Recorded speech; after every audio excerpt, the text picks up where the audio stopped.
So today we're going to do another how-to. I'm going to show you how to do a compression test. So what a compression test does essentially is tell you how healthy your engine is.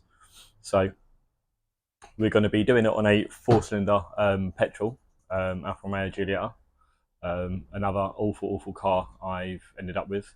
And essentially what a compression test does is it'll measure the pressure each cylinder creates when the engine's cranked, so when the piston's going up. So if you can imagine that the piston in the cylinder, there's a volume of air, and as the piston goes up, it will compress that air. And if there's a leak, if you've got a cracked piston, if you've got a valve stuck open, head gasket, whatever, if there's some sort of a leak in the engine, what it'll do is it'll just compress the air, but the air will escape, so you get quite low compression.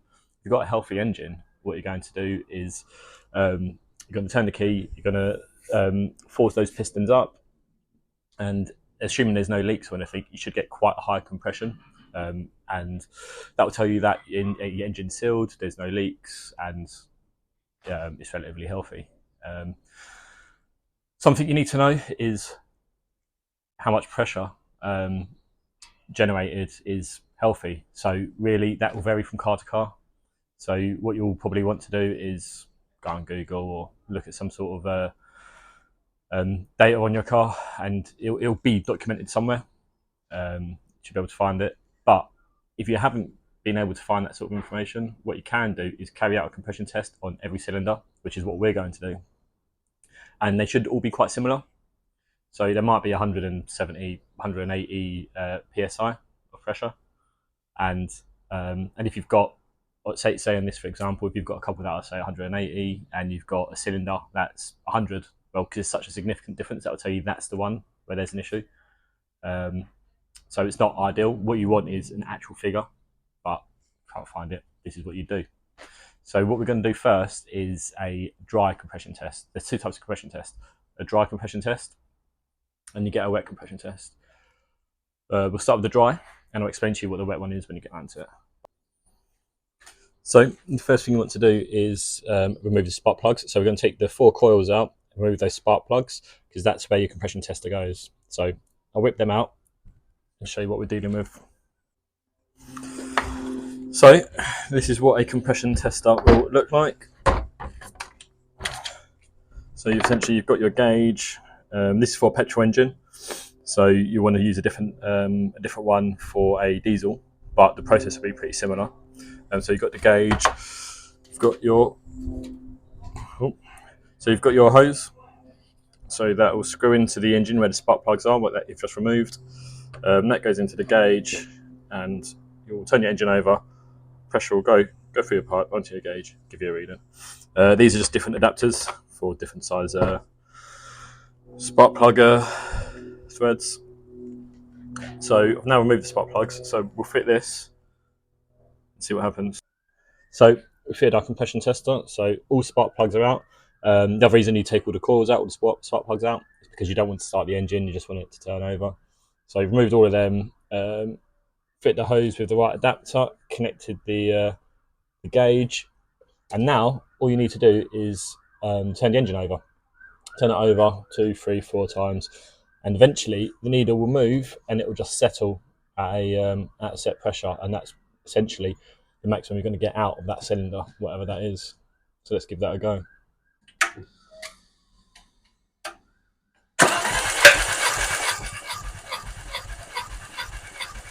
Stop. So as you can see, you're getting around 175, just over 175, 180 maybe psi out of cylinder 1. I'd say 175, 180 psi is about right. I don't know what actual figures you're meant to have on this. I couldn't really see anything official, but I'd say that's probably okay. But a good way to test that is to check 2, 3, and 4, like I said previously in the video, and see if you get similar numbers. If you get similar readings, I'd say that's probably okay. But if you get a different reading in any one of the other cylinders, that suggests that's where the problem lies. So what we'll do next is repeat that test on 2, 3, or 4 and see what happens. Cylinder 2.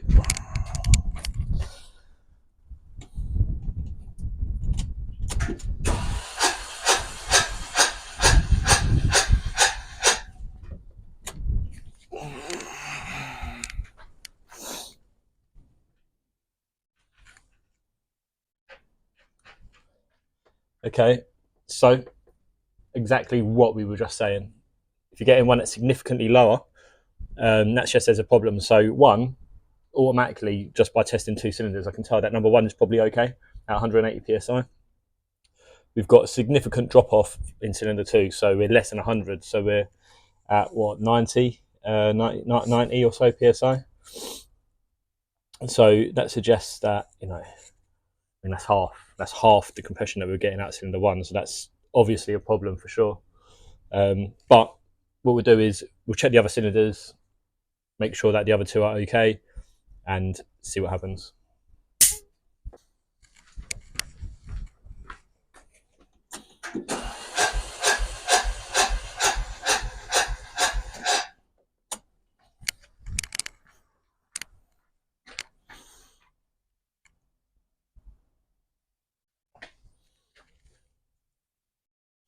Okay, so it looks like we're having this very similar issue with cylinder three.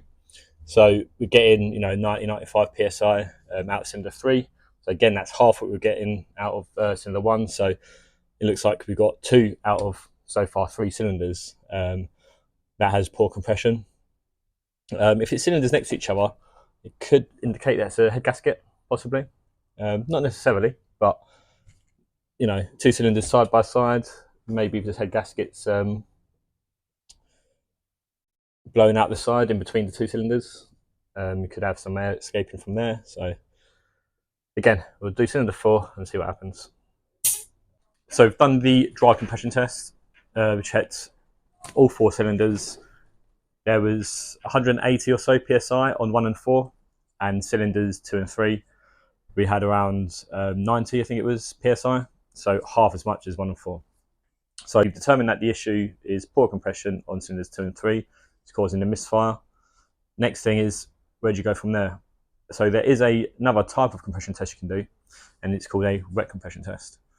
And essentially what you do is you pour a little bit of oil down the failed cylinders, and what that oil will do, it will act as a seal around the pistons.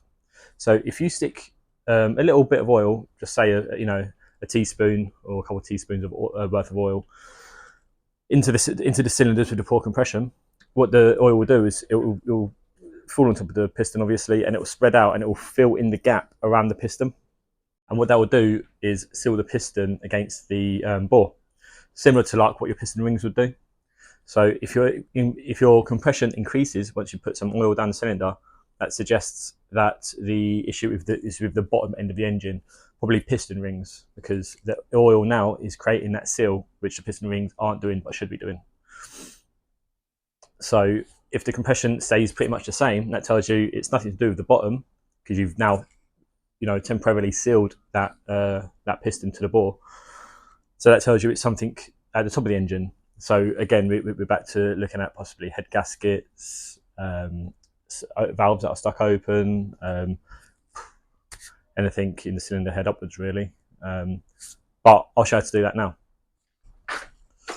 So what I've done is get a little syringe filled with a bit of oil.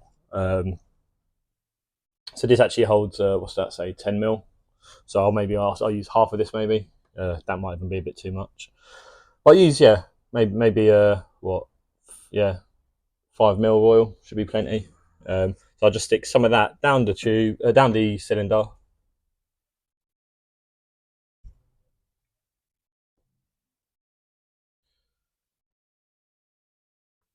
Or a bit more. Then we'll repeat the test. So that was cylinder three. I'll stuck it down. So we'll redo the compression test on cylinder three.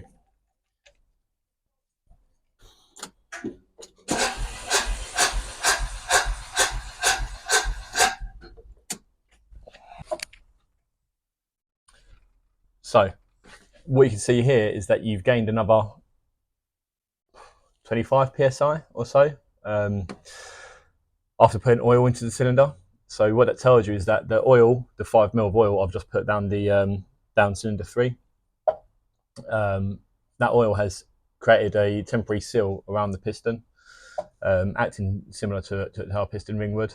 And what that tells you is that the issue is with the bottom half of the engine, unfortunately.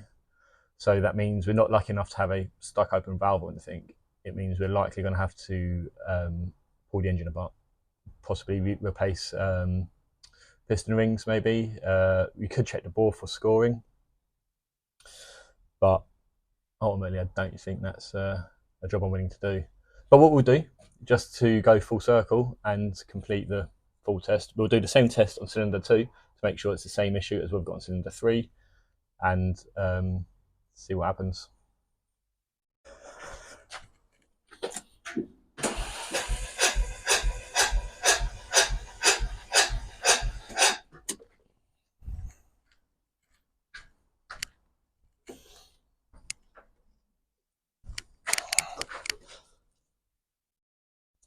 Yeah, so again, put a bit of oil down cylinder 2, carried out the compression test again.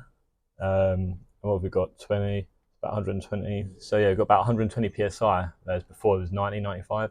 So we've got another increase of 25 or so psi. So again, that tells you that the oil has created a temporary seal around the piston and it's creating an improved compression, which tells you the engine needs to be stripped and investigated further. Probably piston rings or something will be the most obvious likely culprit. Yeah. So that's how you will compression test an engine. So this is on a petrol. It'd be very similar if it's a diesel engine as well. Yeah, but essentially we've condemned yet another one of my awful purchases. Yeah, it's going to be an engine rebuild, I think. Don't think I'm going to bother with that. It's what I do best: buy awful cars and just condemn them. But on another note, for those of you that are curious about maybe doing this on your own car for whatever reason, maybe you've got a misfire you can't quite diagnose or anything. The compression kit itself, they're like £50 or £60. You can get them online, get them from your local parts dealer. But yeah, it's not a long job, half hour or so. And yeah. So one of the reasons I make these videos as well is essentially if something's not easy or clear to find online and you want to work on your own cars, I always think, well, if I'm going to do the job anyway, why not document it? Maybe it'll be helpful to some of you guys out there in the future if you ever try and do this yourself. So yeah, if you found this helpful or useful at all, give the video a like, give it a thumbs up. We're much appreciated. But thanks for watching. That's it for now, and I'll catch you in the next video.